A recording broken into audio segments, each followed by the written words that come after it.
Thank you, Jose.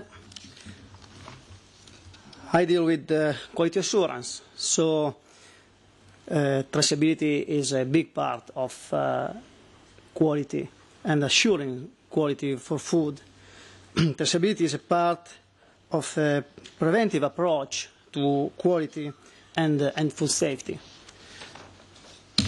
This just to give you an idea, as a big company like Parmalat, how big may be the impact of the globalization of food production, even simply by a single company like Parmalat. Our products are used every day around by 200 million of families all around the world. And the product exchange, the information, the quality issues are so many. And to deal with those issues, we need highways to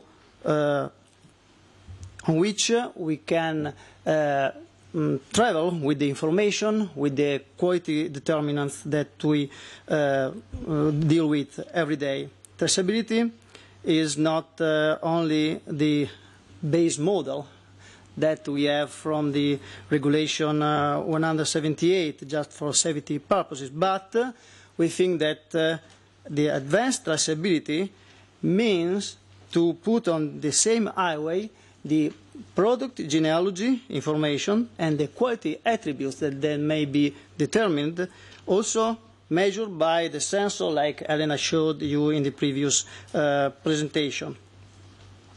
So that's why we were glad to be involved into the Traceback project, testing a food chain pilot system based on milk, on drink milk. This project involved the whole production chain. There were 7 steps, 7 partners involved, from feed producer to the farm, to the raw milk transportation, to the process, to the product delivery, to the final retailer, into an integrated approach, like Jose said. Integrated sometimes is a fancy word that practically means complicated. In fact, it's complicated to put together all these partners on the same highway. In this project, we tested the dairy food chain targeting upstream and downstream, adding relevant analytical information on quality, like origin or chemical composition characteristics, or safety, like pathogens or aflatoxin, M1 aflatoxin, or antibiotics, for instance, using standard sensor or new sensors.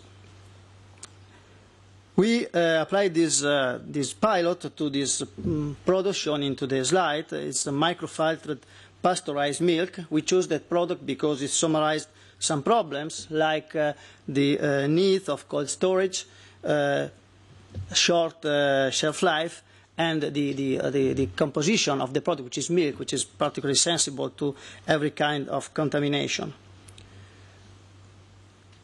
At the end, we can say that after experimenting this pilot, and the data can be retrieved by database in which a permission hierarchy of password we can access to several information that have been acquired during the life of the product, we can say that the food is really what it say it is. We have the proof that the food is really what it say it is. And at the end, so we have the complete ID, identification card of our product, and I would say also the medical card with all the data that we have collected.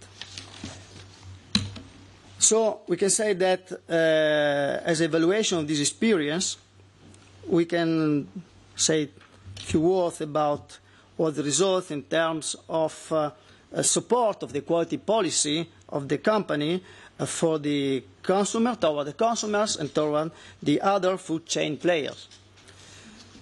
Toward the consumers, we can say that proving that food is really what it say it is, provide real information about the product itself and increasing the trust on the positive role of the industry.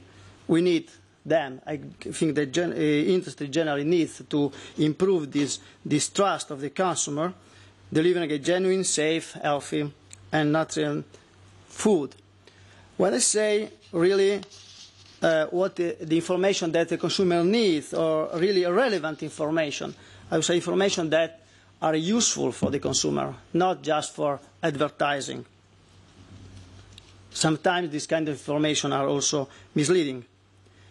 On the other side, traceability of quality constitutes for the company an advantage for the brand name and add values to the product.